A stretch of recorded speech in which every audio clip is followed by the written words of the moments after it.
Salut, dans cette vidéo je vais te montrer comment reproduire cette carte 3D que tu peux trouver sur le site daily.dev qui est un site de news pour les devs. Et si tu vas dans tes settings, tu vas pouvoir accéder à ta developer card. Et donc on voit qu'ils ont fait une jolie carte avec des effets au survol, rotation et effet 3D plus éclairage derrière avec une bordure transparente. Donc je vais vous montrer comment moi je reproduis cette carte là avec Framer Motion, React et Tailwind. Bien évidemment il n'y a pas une seule manière de le faire, on peut le faire aussi en full HTML JS sans utiliser Framer Motion ni React et ni Tailwind aussi. Mais voilà, moi j'aime React, j'aime Tailwind et j'aime Framer Motion, donc je vais vous montrer comment le faire avec ces technos. Donc comme tu le sais, c'est qu'il n'y a pas qu'une seule manière de le faire. Moi, je vais te montrer une manière de le faire. C'est peut-être pas la meilleure au monde, mais au moins, elle fonctionne. On commence. Donc, j'ai créé un projet Next.js. Donc, on va pouvoir supprimer le contenu de la page et centrer un élément à l'intérieur. Donc, moi, ce que je veux, c'est supprimer ça et remplacer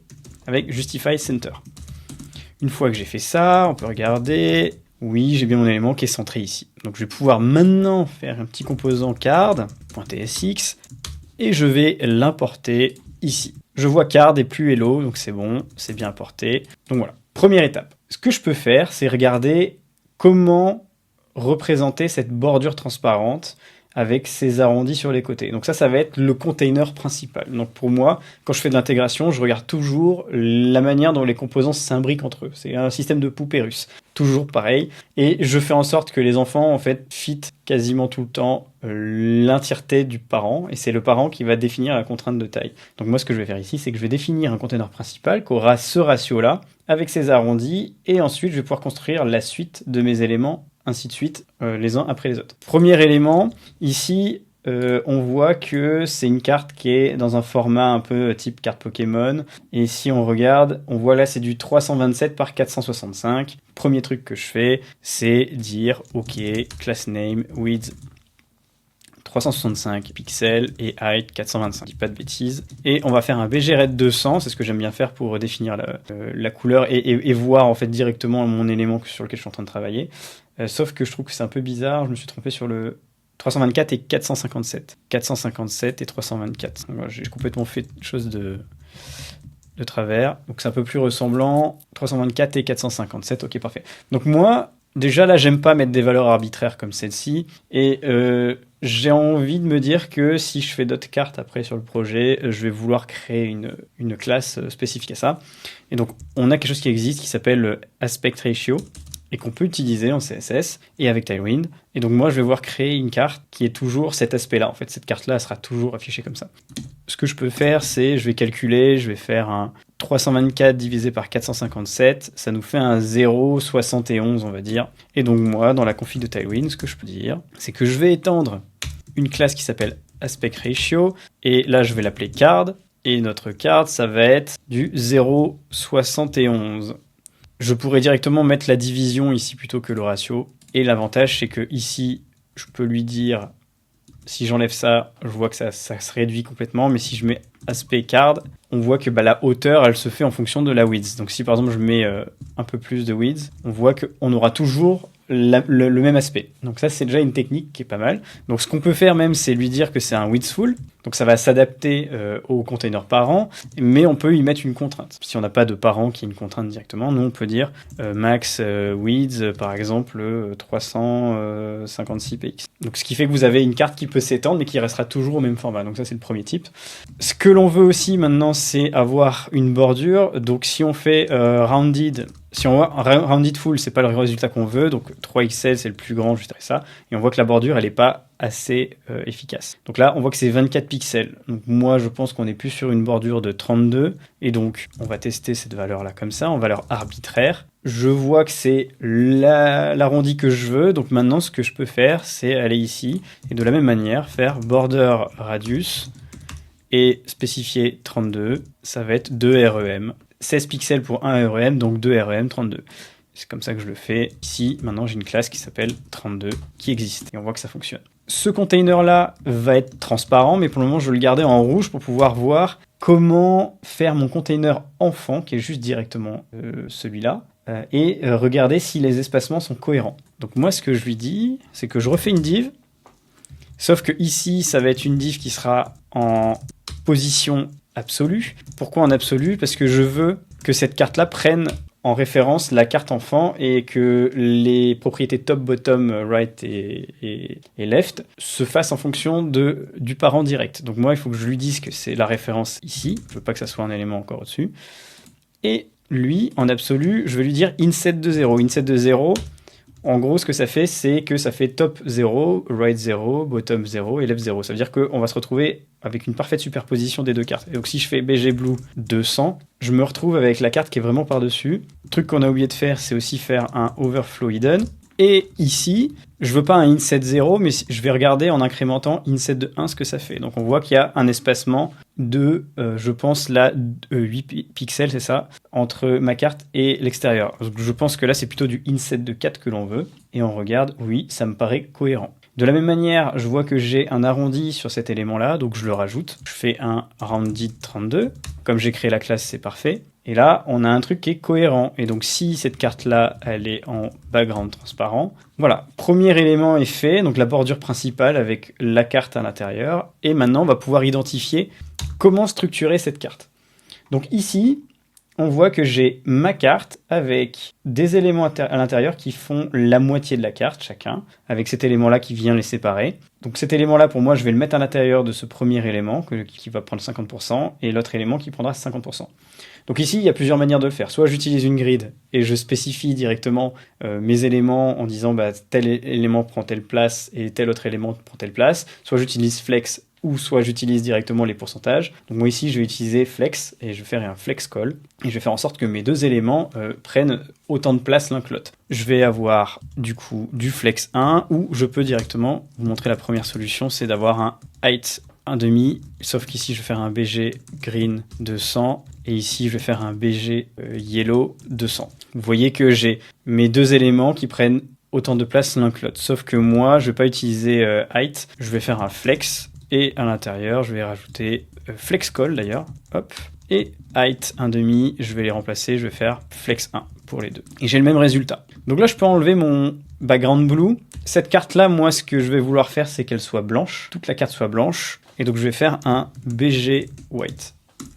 Donc ici, si j'enlève BG green et BG yellow, on voit que ça ressemble à ça. Donc, je vais commencer sur la partie du dessus. Donc, la partie du dessus, ça va être ici. Ce que je veux, c'est avoir un élément qui ait une bordure grise et à l'intérieur, une image. Mais du coup, cette image-là, je vais pouvoir la mettre en background. Et je vais récupérer directement le pattern ici de cette image. Je l'avais copié pour éviter de regarder dans les sources vu que j'ai ma fenêtre qui est super petite. Donc le background, c'est une image qui ressemble à ça.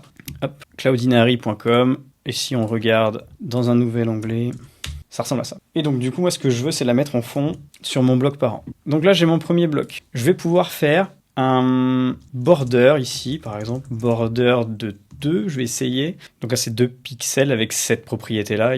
En fait, il y a des propriétés qui sont des multiples de 4, des propriétés qui sont pas des multiples directement. Et donc là, border 2, c'est directement 2 pixels au lieu de 8. Parce qu'il y a certaines propriétés où ça a plus de sens d'avoir des multiples pour pas à générer autant de classes que de possibilités. Alors que d'autres, les bordures, on veut pas des bordures énormes. Donc un multiple de 4 n'aurait pas de sens. Donc ici, je vais essayer un border 2, border gray 300. Vous voyez. Et là aussi, pareil, hein. Très important, il faut aussi que je fasse un petit overflow, mais encore je vais peut-être pas le faire, je vais faire un rounded 32 là aussi. Donc là vous voyez que j'ai une bordure qui commence à se dessiner un peu comme celui-là. Je vais peut-être mettre un bordure 8. 8 ça me semble plus cohérent. Et ce que je peux faire aussi, c'est lui dire que background c'est URL, et je prends l'URL qui est ici, hop, et ça donne ça. Donc là, avec Tailwind, ce que ça a généré, c'est un background-image en mettant URL cette partie-là. Donc je vous accorde que c'est pas terrible. Vous avez la possibilité, à la place de faire une balise style, JSX, et préciser à l'intérieur directement une autre classe qu'on va peut-être appeler plutôt BG pattern. Vous voulez pas vous embêter et faire un background-image URL de truc là. Et si moi je remove ça et qu'à la place je mets BG pattern, vous allez voir que ça prend aussi bien la chose et que ça pollue moins la ligne. Donc là, ce que je peux dire maintenant, c'est un BG cover. Voilà, ce que je veux, c'est qu'il y ait l'intégralité qui soit affichée de cette manière-là. Et donc là, j'ai déjà le premier élément qui est fait. Donc là, ce qui est bien, c'est que j'ai pas eu besoin de mettre d'image, je le mets directement en background. De la même manière, je vais récupérer mon image ici. Très important, chose que je mentionne toujours. Moi, j'utilise actuellement Vercel pour hoster mes projets, mais j'ai pas envie de faire passer tous les assets sur mon Vercel, puisque j'ai pas envie de me retrouver avec des grosses factures s'il y a des gros débits. C'est pour ça que c'est intéressant pour moi d'avoir des images qui sont hostées ailleurs. Après là, c'est juste pour la démo, donc je vous montre ça. Mais vous pouvez très bien utiliser Nextimage, hoster les assets sur votre site. Moi, c'est juste que j'ai envie de limiter ça. Et que c'est pas le but de l'exercice de faire ça. Donc moi je baisse un peu la fenêtre, on va essayer ça comme ça. Je vais peut-être même encore plus baisser pour que ça soit plus agréable pour vous, comme ça. Ce que je veux moi maintenant, c'est mettre image. Je vais mettre mon image à moi avec l'avatar et ici mettre en alt profile picture. Et là Next se complaint parce que je n'utilise pas Nextimage et qui me dit que je pourrais améliorer, etc. Je m'en fiche, je le fais en connaissance de cause, donc je rajoute une règle pour désactiver le linter sur cette image directement dans mon fichier. Parfait, j'ai mon image, ce que je peux faire, c'est directement appliquer une bordure pareille, border 8, border white, et faire une rotation un peu sur le côté, négative vers la gauche, comme ça, avec un rounded 32 peut-être. Non, c'est plus que 32, donc on va essayer multiple encore. 48, ça ressemble plus à ça. Et ce qui va m'intéresser, moi, c'est de lui dire que je veux qu'il soit positionné sur la gauche, à gauche en haut. Et ce que je vais utiliser, moi, c'est encore, une fois, je vais dire que je vais le positionner de manière absolue, avec des valeurs comme top et left, mais par rapport à ce parent-là direct. Donc moi, je lui dis que c'est lui qui est relatif. Et ici, lui, je peux lui dire que c'est absolute. Et ce que je vais pouvoir faire, c'est je vais faire 3% à gauche et top 3%. Et après, je vais définir une taille. J'ai le décalage que je veux à peu près, sauf que je vais faire une width, on va dire de 45%. Et là, je vois que ça ressemble au niveau de l'espacement, mais c'est pas exactement ce que je veux. Donc, je vais faire une width de 55, même si je pense que 52, 53, c'est à peu près... Ouais. Et on va rajouter le bloc noir juste en dessous, ici. Voilà. Donc, j'ai fait mon image. Ça fonctionne bien. Maintenant, ce que je peux dire, c'est que je fais un autre bloc qui sera en position absolue aussi. Donc là, ce bloc-là, je l'ai mis en position relative. Et donc du coup, ce bloc-là, cette image est en position absolue. Et ce bloc noir va être aussi en position absolue. Donc ce que je peux faire déjà, c'est un BG Black, un padding de 4 à vue d'œil. Et ce que je peux lui dire que c'est absolute, bottom 0. Donc là, je vais faire un inset de 0.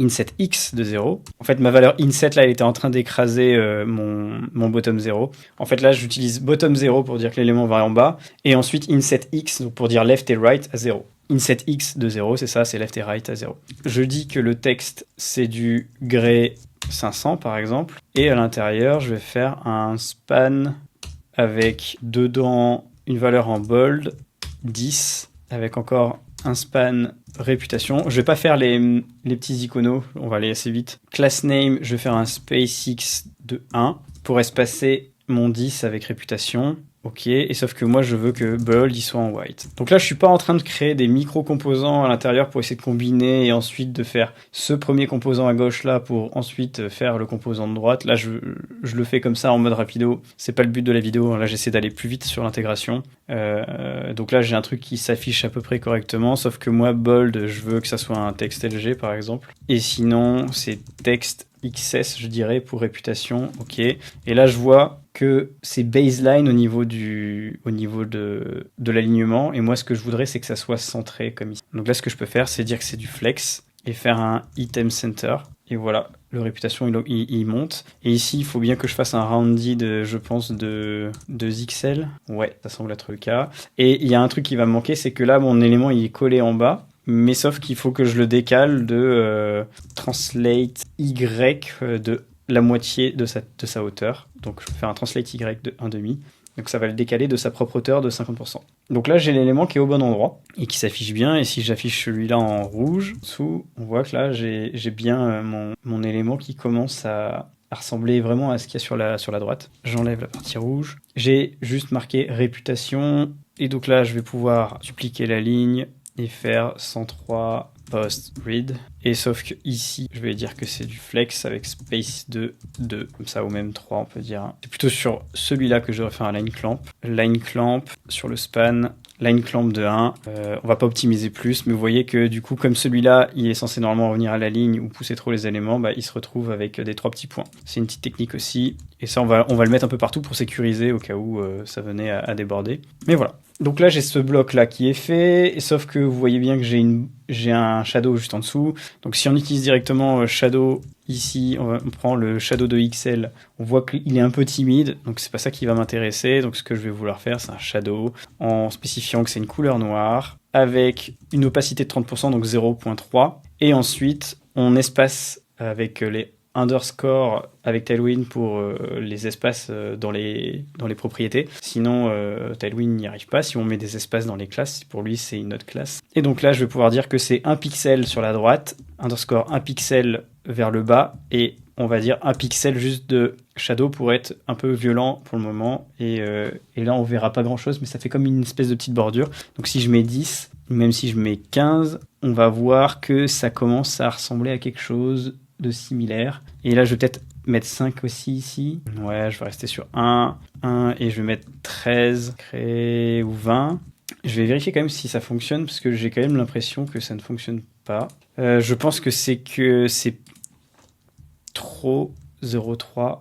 Si je mets 1, voilà, c'est un peu plus violent. Si je mets 15 ici, donc là, ce que je peux faire, c'est un 0,8 par exemple. Voilà, là, ça s'en rapproche bien plus. Donc en fait, c'est juste que l'opacité était trop violente. Donc voilà. Et en fait, la dernière valeur, là, c'est pour le blur. C'est que plus vous allez augmenter cette valeur-là, moins le trait sera net et plus le trait sera diffusé. Donc le blur sera plus prononcé avec une valeur de 15 qu'une valeur de 1. Et on va utiliser la même technique pour la bordure qui est ici, parce qu'en fait, c'est pas une bordure. Vous voyez, là, c'est aussi un shadow. Sinon, la bordure, elle aurait fait l'entièreté du tour de ce bloc-là. Et donc, j'ai fini ce bloc ici. Ce que je veux maintenant, c'est m'attaquer sur la partie du bas.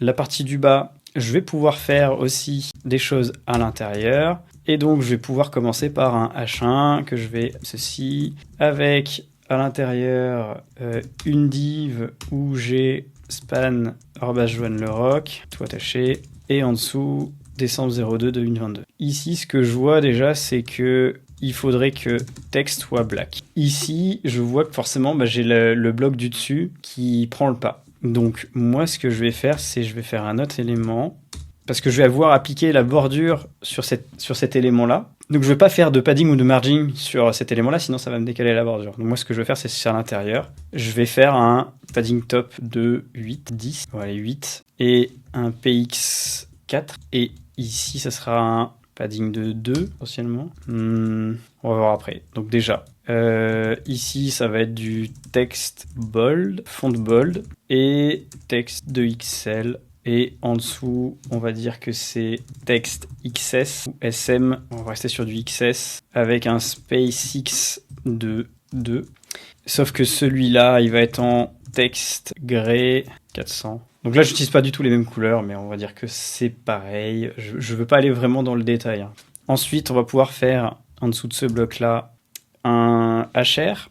Et ici, je vais pouvoir faire un espacement de 16 pixels, donc 4. Sauf que vous voyez que là, le HR, il prend toute cette partie-là parce que j'ai pas encore travaillé sur ce bloc-là. Donc déjà, ce que je peux dire, c'est que le PX4, je vais sûrement le mettre sur le parent. Et ce que je vais rajouter, c'est faire un shadow, comme je disais, ou alors un border déjà, pour voir. Border black. Et si je lui dis rounded 32, pareil, on voit là, j'ai bien cette bordure-là, sauf que il faudrait que ça colle plus à la bordure interne. Et donc, padding de 2. Sauf que c'est un padding bottom que je veux et un padding right, mais pas un padding en haut. Donc je peux faire un PX2 et un PB2. Et ici, virer ça. Sauf que la border, je vais la tester sur le bloc qui sera juste en dessous. On va essayer.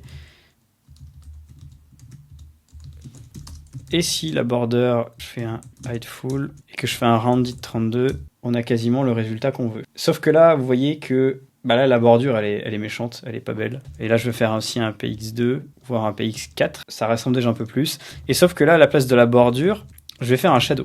Et là, on va faire un RGBA, encore une fois, 0,0,0 pour le noir, en 30% d'opacité. Et ensuite, underscore 1 pixel pour avoir juste un pixel sur la droite de décalage, un pixel vers le bas de décalage, et le blur très fin, donc du coup, un pixel. Et là, on voit que j'ai bien le dessin de la bordure qui se fait exactement de la même manière. Donc ils ont pris vraiment un noir et ils ont mis une opacité avec une finesse au niveau du shadow pour générer suffisamment de relief, mais pour pas que ça soit un ombrage. Donc c'est une pseudo-bordure. Si par exemple je vous montre et que je mets -1, vous allez voir que ce sera sur la gauche, la bordure. Si je mets pareil ici, -1, ça sera vers le haut. Donc en fait l'offset en X, l'offset en Y, et ensuite la netteté du blur. Sachant que plus c'est prononcé, plus vous aurez un effet de décollement. Plus c'est petit, plus ça sera net, et donc vous aurez un effet juste de bordure. Voilà pour cette partie-là, et donc on va s'amuser sur la partie tag.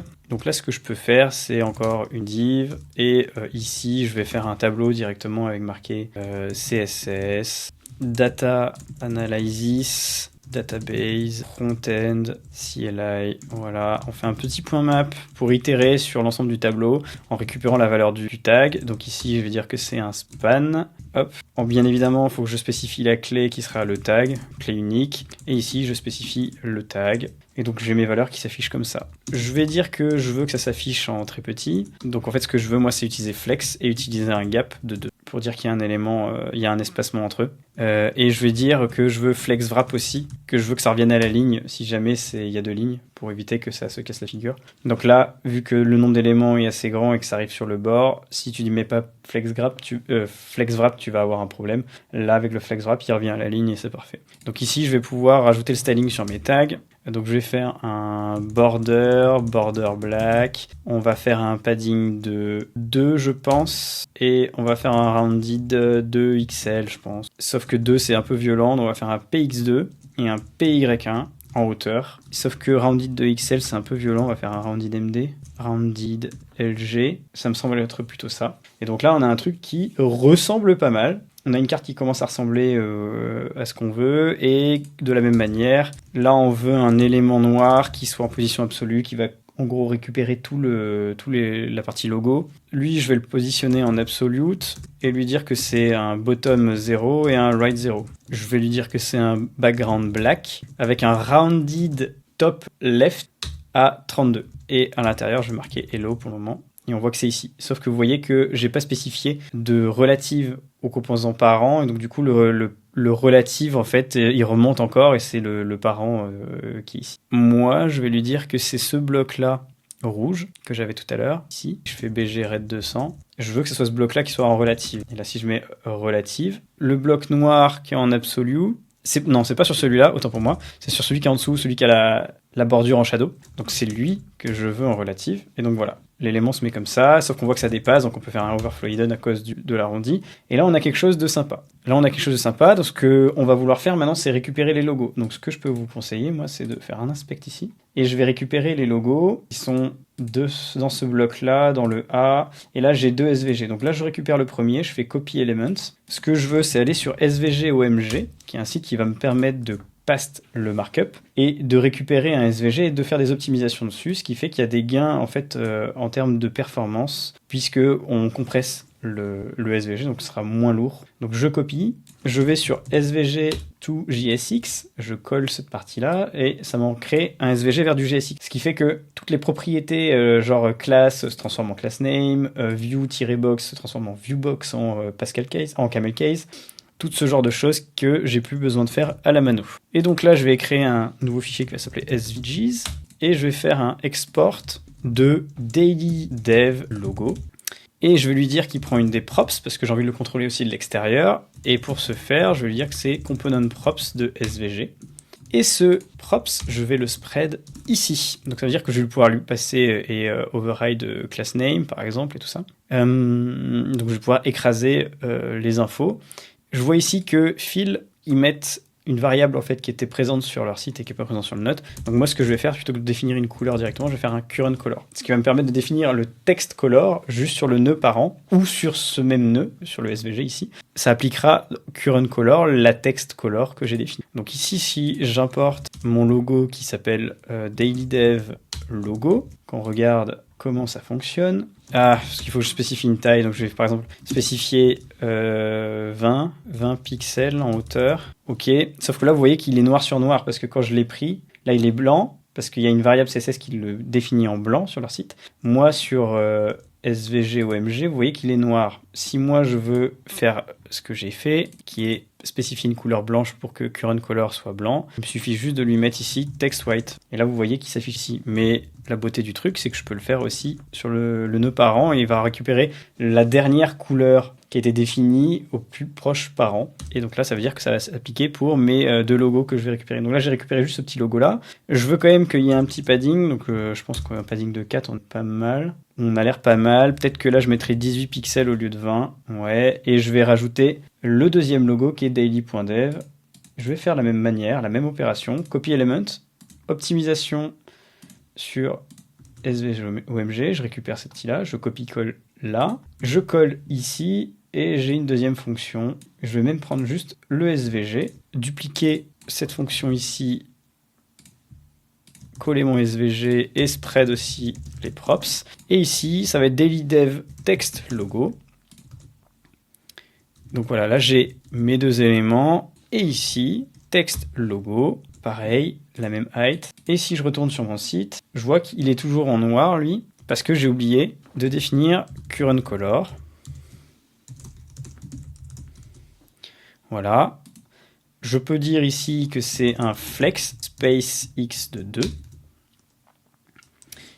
qui est un peu violent, donc space x de 1. Et on a quelque chose qui est assez ressemblant, sauf que je pense que le padding est un peu violent. Je pense que ça serait plutôt un px2 4 et un py2 3. Ouais, un truc ça. Bon, c'est pas parfait, mais ouais. On va rester là-dessus. Voilà, ça me semble bon. J'ai pas envie de m'embêter à faire les trucs à gauche. Là, on va rester sur ça. Donc maintenant, je vais pouvoir attaquer la partie animation. Et donc là, je vais commencer par faire le petit effet derrière là qu'on voit. On va commencer d'abord par cette partie-là. Donc ça va être l'éclairage en fond. Donc ce que je peux faire, c'est ici rajouter un élément, puisque moi ce que je veux c'est que l'éclairage soit à l'intérieur de ce container là, et l'overflow va jouer la délimitation entre l'extérieur de la carte et l'intérieur de la carte et son éclairage. Donc ici je vais pouvoir créer une div qui sera notre glare, et où on va pouvoir faire un radial gradient, en faisant un PG gradient radial avec Tailwind,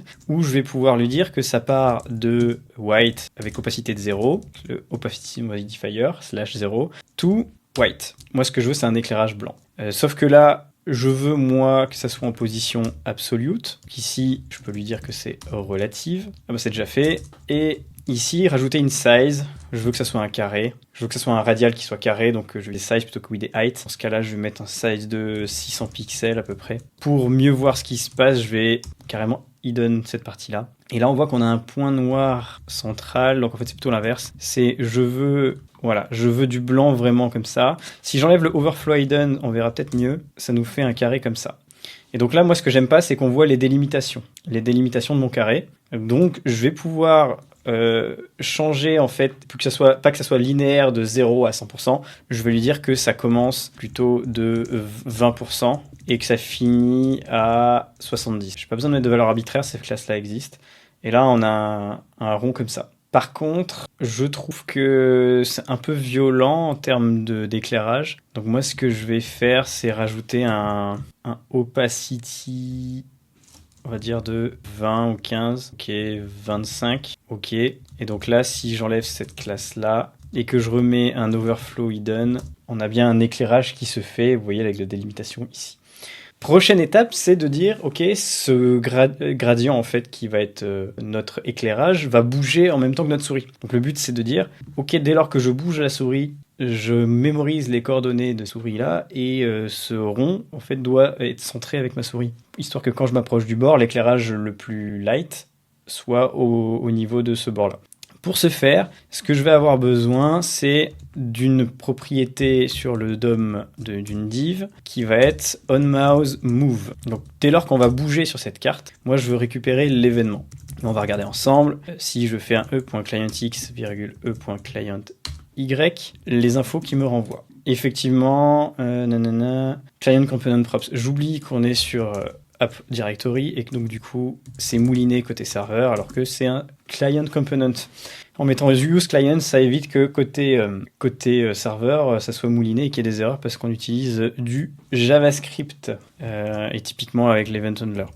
ce que je veux, c'est vérifier voilà, les coordonnées. Donc vous voyez que quand je sors de mon container, j'ai pas d'événement. Quand je rentre dans la bordure, bon, qui est transparente de ce côté-là, on voit que j'ai des coordonnées. Mais les coordonnées, en fait, c'est déjà 128,227, alors que je suis en haut à gauche de ma carte. Moi, ce que je veux, c'est calculer les coordonnées pour faire en sorte que en haut à gauche de la carte, ça soit 0 en X et 0 en Y, et en bas à droite de la carte, ça soit la valeur en fait qui correspond à la width et la valeur qui correspond à la height. Donc ici, ça sera 356 et 400 quelque chose.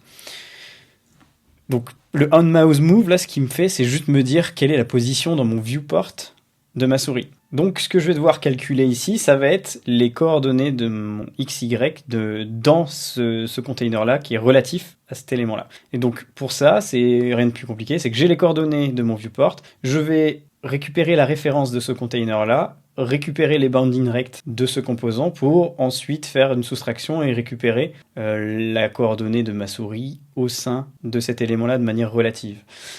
Peu importe où cette carte se trouvera sur mon espace 2D, j'aurai toujours la position de ma souris par rapport à cette carte. Et donc ce que je vais pouvoir faire et ce que je veux faire ici, c'est récupérer la ref de mon useRef. Donc là, j'ai juste à faire un react.useRef de HTML-div-element, l'initialiser à nul, et ensuite dire que ref ici égale ref. Donc là, j'ai bien mon élément, et je vais peut-être même l'appeler cardRef plutôt, ce sera plus parlant. Et ici, si j'ai pas de cardRef.current, je return et je n'ai rien, et j'en ai un, j'affiche les infos. Donc ici, je vais voir mon cardRect, qui sera en fait les coordonnées et les infos du rectangle en fait de mon élément card. Et donc là, si je vous le montre, ici ça ressemble à ça. Donc si on survole, vous voyez que là j'ai l'élément du DOM, j'ai bien mon bottom height, left, etc., etc. Et donc on voit que left il est à 121.5. Si je rentre ma souris dans le bord de l'élément, on est à 120, 121. Et donc on voit bien qu'on commence pile poil à 121 quand on rentre dans la carte. Et donc ce qui fera que quand on va récupérer la valeur de client X pour calculer en fait le bord gauche de ma carte, on va pouvoir faire une soustraction entre les deux. Et donc, pour calculer le point d'ancrage en X, ça va être mon eClient X moins le left de ma carte. Et pour Y, ça va être la même chose, ça va être mon eClient Y moins en fait card rect.top. Là, si on console log ça, XY, vous allez voir que ça va correspondre à ma position de ma souris dans la carte. Hop, là on voit je suis tout en haut. Si je vais tout en haut à gauche, je suis à 0, 0 quasiment. Si je fais ça, j'arrive à 350 et quelques. Voilà, 356. C'est dur avec la sensibilité. Mais en gros, on voit que effectivement, il commence dans la carte sans prendre en compte la bordure en fait. La bordure, elle est juste esthétique, mais la carte, on voit qu'elle commence ici. Et donc, j'ai bien les coordonnées qu'il me faut, et c'est grâce à ça que je vais pouvoir maintenant positionner mon petit effet derrière. Donc ce que je peux faire, c'est encore cacher le contenu de ma carte. Je vais enlever le overflow hidden là pour le moment. Et ce que je veux faire maintenant, c'est rajouter une bordure ici pour que vous voyez bien.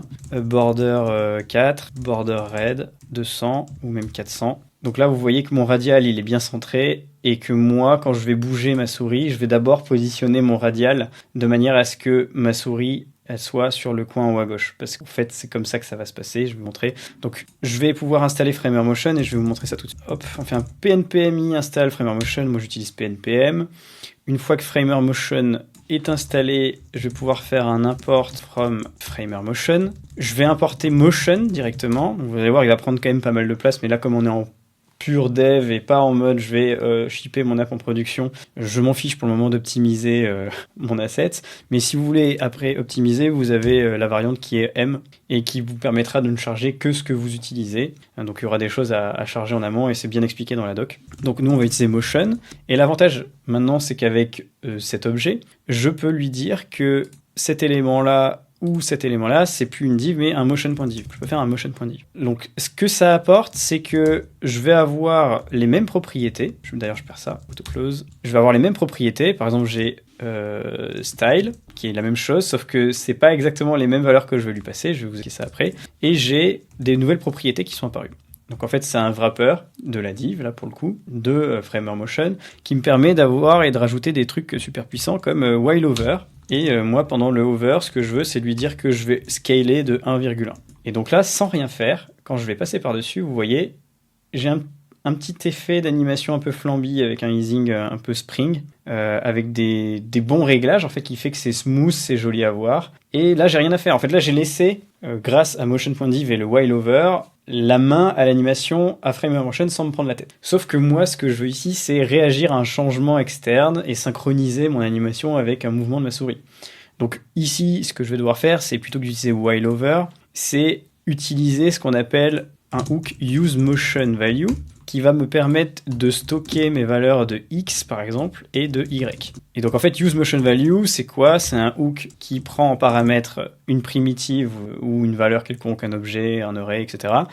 et qui renvoie en fait un objet de type motion value number par exemple dans ce cas-là parce que j'ai initialisé avec un number. Donc ce que fait cette valeur-là c'est que c'est pas complètement un number. Donc si on n'avait pas motion.div, je pourrais passer dans la balise style X, Y, ça ne marcherait pas parce que ici on va vous dire que on attend un number mais ici c'est pas compatible avec le type de motion value type number. Donc le fait de rajouter motion.div en fait rajoute en gros des super pouvoirs à style et que c'est style qui va gérer les getters et les setters proprement de votre valeur X ou Y que j'ai définie juste au-dessus. Donc là je les ai initialisés à 0. Et moi ce que je veux c'est à chaque fois que je passe la souris, c'est que je mette cette valeur-là, X, à l'extérieur, à jour, et que cette valeur XY me permette de bouger mon glaire ici. On va remplacer XY ici par X.set, qui est le setter de useMotionValue. Pareil pour Y, X.set. Et donc là, ces valeurs-là vont s'actualiser, mais la particularité de useMotionValue, c'est ce que j'ai pas expliqué, c'est que plutôt que de faire un useState avec React qui va faire à chaque fois un changement donc de la valeur et donc un re-render du composant parce qu'il y a eu un changement de cette valeur, là useMotionValue est optimisé par Framer Motion pour ne rendre que l'animation et uniquement l'animation et pas le composant lui-même, et donc niveau performance ça change complètement la donne. Et donc ils font d'autres choses aussi derrière, il y a des calculs, des transformations qui sont faites du côté de Framer Motion pour aussi gérer tout ce qui est easing. Moi là ce que j'ai dit c'est tu bouges X, tu bouges Y, dès lors que je bouge la souris, voilà, ça suit. Donc là si je sors en dehors de ma carte mais comme je l'ai caché, on voit que l'animation s'arrête, mais par contre si je suis dans ma carte, ça suit. Donc c'est bien ce que je voulais. Sauf que, vous voyez, là je suis en haut à gauche de mon radial. Donc moi ce qu'il va me falloir aussi c'est des informations sur cet élément-là. Et pour vous montrer que je mens pas, d'ailleurs si j'enlève motion.div, on a beau bouger, ça ne fait strictement rien. Il faut quand même laisser la main à Framer Motion mais avec les bonnes infos et donc le bon wrapper. Donc maintenant que j'ai eu mon card ref, je veux mon glare ref. On va récupérer les infos aussi de notre petit div là. Hop, glare ref. Et de la même manière, ici, on va dire que si glare ref.current différent, hop, on return. Et donc, de la même manière, moi, je fais glare rect. Et ici, je fais un glare ref.current.boundingClientRect. Et moi, en fait, ce que je veux, c'est lui dire que je prends la width de mon carré, je divise par 2 pour me retrouver avec en X la souris au milieu, centrée. Donc, ici, je ne vais pas setter X et Y, mais je vais faire un glare X et glare Y, par exemple.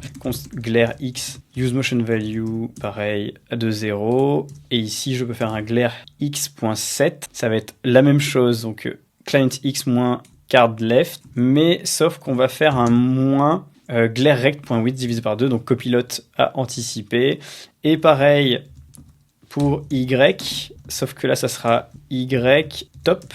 Et là, c'est pas la width, mais la height qui va nous intéresser. Et donc là, j'aurais bien un glare X et Y de CT. Et donc, c'est plutôt ça que je veux passer ici, glare X et glare Y comme valeur à mon élément. Et donc, vous voyez que là, c'est centré. C'est exactement ce que je veux. Donc, on va pouvoir ajouter maintenant le overflow hidden sur le parent. Donc là, je suis toujours dans ma carte. Vous voyez l'effet. Je vais enlever la bordure sur mon élément. Hop. Donc, ça donne ça exactement. Et je vais réafficher le contenu de ma carte. Et donc là, on a fait notre petite bordure. Première étape de terminer. Donc maintenant, ce que je veux, moi, c'est que ma carte, elle puisse bouger comme ça sur le côté. et en hauteur suivant le mouvement de ma souris. Donc vous allez voir, c'est vraiment pas compliqué. On a la possibilité de dériver une valeur à partir d'un motion value et de dire que si c'est de telle valeur, bah, ça correspondra à une autre valeur en sortie, jusqu'à telle autre valeur qui correspondra à une autre valeur en sortie. Et pour ça, on utilise ce qu'on appelle un use transform. Ce hook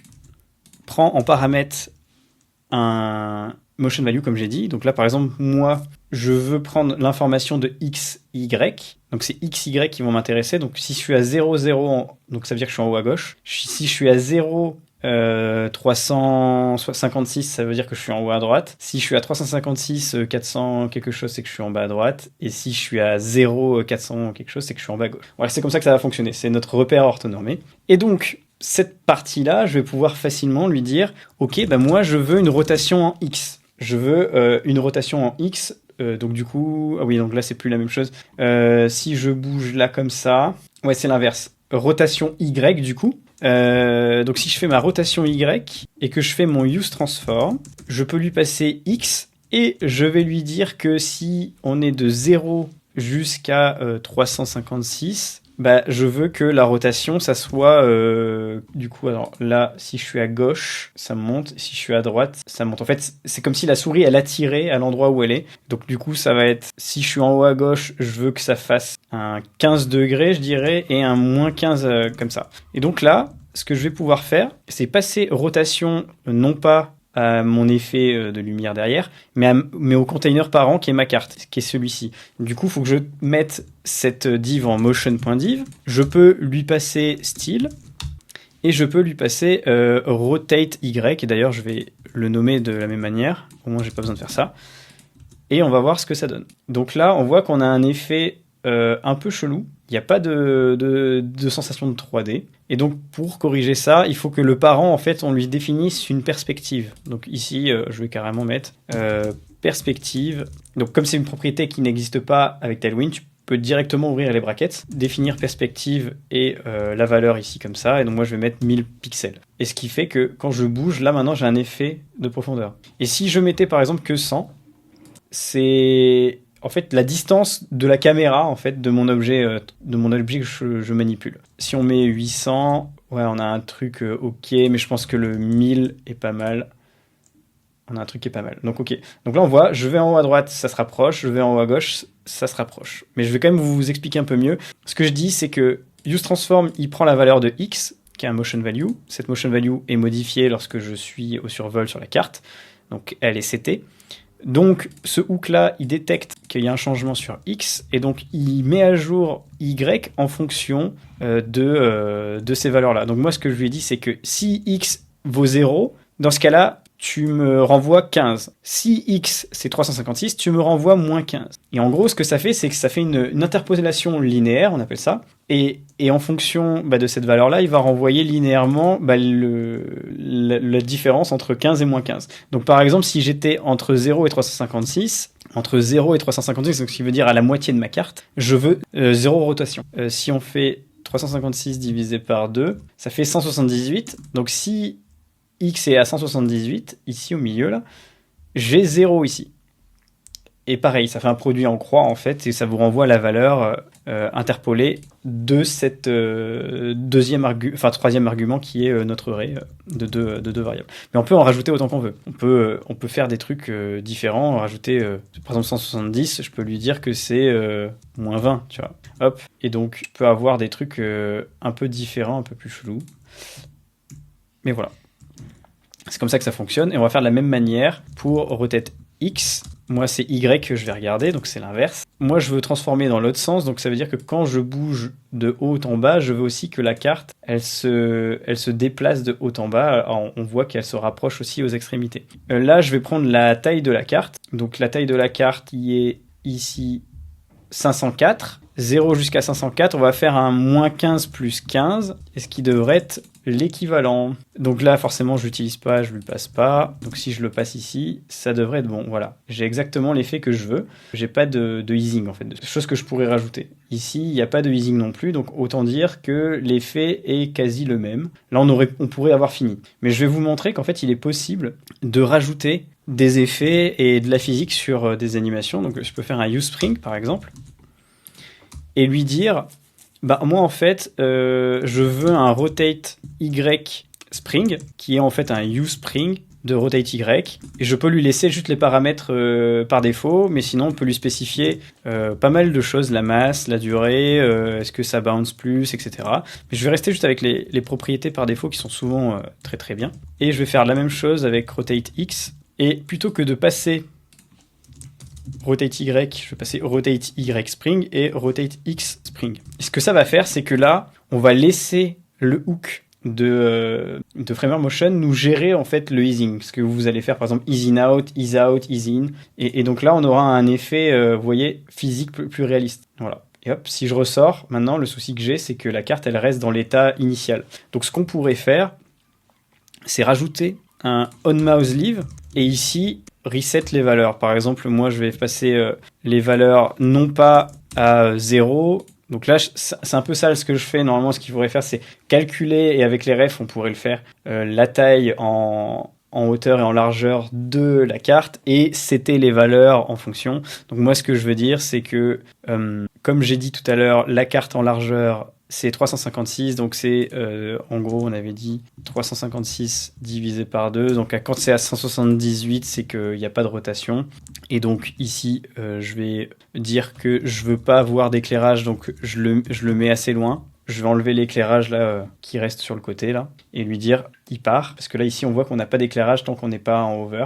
Et pour le Y, il faudrait que je regarde la hauteur du rectangle divisé par 2. En fait, il faudrait que je fasse exactement la même chose que ça. En fait, je pourrais très bien faire ça. Et ici, la card, je fais cardRect.width divisé par 2. Et ici, cardRect.height divisé par 2. Et normalement, ça devrait fonctionner. Donc là, si je suis dessus, c'est bon. Si je sors, ça revient à l'état initial. Et c'est parfait. Et donc, ouais, ce que je disais, c'est qu'on pourrait très bien faire la même chose sans Framer Motion. Moi, c'est juste que j'aime bien Framer Motion et j'ai envie de m'amuser avec.